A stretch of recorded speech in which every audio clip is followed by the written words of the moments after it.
ರಾಣಿ ನಾಳಿನ ಸಂಚಿಕೆ ತುಂಬ ಚೆನ್ನಾಗಿದೆ. ಹಾಗೆ ನಾಳಿನ ಸಂಚಿಕೆಯಲ್ಲಿ ಏನಾಗುತ್ತೆ ಅಂತ ನೋಡ್ಕೊಂಡು ಬರೋಣ. ಇಲ್ಲಿ ಸರಳ ಪುಟ್ಟಕ್ಕನ ಮಾತು ಕಟ್ಕೊಂಡು ರಾಣಿನ ದತ್ತು ಕೊಡೋಕ್ಕೆ ಕೊಟ್ಬಿಡ್ತಾಳೆ.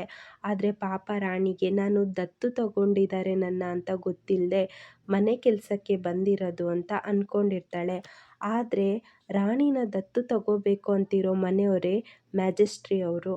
ಈ ಕಡೆ ಸರಳ ರಾಣಿನ ಬಿಟ್ಟು ಹೊರಗೆ ಬರೋತ್ತಿಗೆ ಸತ್ಯ ಮತ್ತು ಲಂಬೋದರ್ನ ನೋಡ್ತಾನೆ.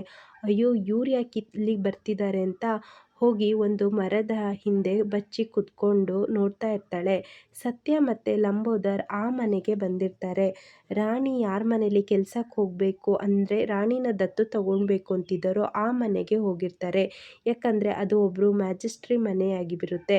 ಲಂಬೋದರ್ ಹೇಳ್ತಾನೆ, ನಾವು ಇವ್ರ ಹತ್ರ ಹೋದರೆ ಕಾವೇರಿ ಕೇಸ್ನ ಗೆಲ್ಬೋದು, ಇವ್ರು ನಮಗೆ ಸಹಾಯ ಮಾಡ್ತಾರೆ ಅಂತ ಸತ್ಯನ ಆ ಮನೆಗೆ ಕರ್ಕೊಂಡು ಹೋಗ್ಬಿಡ್ತಾನೆ.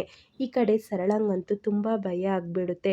ಏನಾದ್ರು ರಾಣಿನ ಇವ್ರು ನೋಡಿದರೆ ನನ್ನ ಕತೆ ಅಷ್ಟೇ, ನನ್ನನ್ನಂತೂ ಇವತ್ತು ಎಣ್ಣೆಲಿ ಹಾಕಿ ಇವರು ಕಾಯಿಸೇ ಬಿಡ್ತಾರೆ. ನನ್ನಮ್ಮನ ಮಾತು ಕಟ್ಕೊಂಡು ನಾನು ಈ ಥರ ಕೆಲಸ ಮಾಡಿಬಿಟ್ನಲ್ಲಪ್ಪ ಅಂತ ಯೋಚನೆ ಮಾಡಿ ಪುಟ್ಟಕ್ಕಂಗೆ ಫೋನ್ ಮಾಡ್ತಾಳೆ.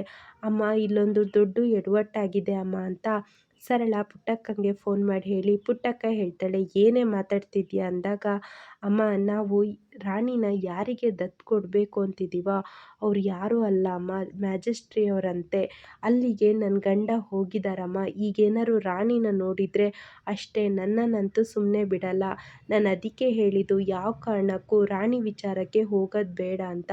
ನೋಡು ನೀನು ಎಂಥ ಎಡವಟ್ಟು ಮಾಡಿಬಿಟ್ಟೆ ಅಂತ ಪುಟ್ಟಕ್ಕಂಗೆ ಸರಳ ಹೇಳ್ತಾಳೆ. ಈ ಕಡೆ ವರ್ಧ ಬಾಲನ ಕಟ್ಟಾಕಿರೋದು, ಸ್ಟೋರ್ ರೂಮಲ್ಲಿ ಕೂಡ ಹಾಕಿರೋದು ಬಾಲನಿಗೆ ಗೊತ್ತಾಗ್ಬಿಡುತ್ತೆ. ಬಾಲ ಬಂದು ಮಣಿನ ಬಿಡಿಸಿ, ನಿನ್ನನ್ನು ಯಾರೋ ಇಲ್ಲಿ ಕಟ್ಟಾಕಿದ್ದು ಅಂತ ಕೇಳ್ತಾನೆ.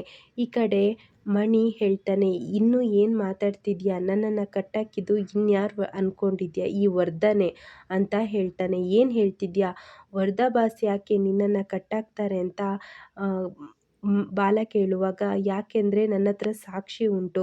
ನಿನಗೆಷ್ಟು ಸಲ ಹೇಳಿದ್ದೀನಿ, ಸುಲೋಚನನ ಕೊಂದಿದ್ದು ನಿನ್ನ ಹೆಂಡತಿ ಕಾವೇರಿ ಅಲ್ಲ, ವರ್ಧ ಅಂದರೆ ನೀನು ನಂಬ್ತಾನೆ ಇಲ್ಲ. ಮೇಯ್ನಾಗಿ ಸಾಕ್ಷಿ ನನ್ನ ಹತ್ರ ಉಂಟು, ನನಗೆ ಗೊತ್ತುಂಟು. ಹಾಗಾಗಿ ಅವನು ನನ್ನನ್ನು ಕಟ್ಟಾಕಿದ್ದಾನೆ. ಬೇಕಾದ್ರೆ ನೀನು ವರ್ಧ ಬಾಸ್ನೇ ಕೇಳು ಅಂತ ಇಲ್ಲಿ ಮಣಿ ಬಾಲನಿಗೆ ಹೇಳ್ತಿರ್ತಾನೆ. ಒಟ್ಟಿನಲ್ಲಿ ನಾಳಿನ ಸಂಚಿಕೆ ಮಾತ್ರ ತುಂಬ ಚೆನ್ನಾಗಿದೆ.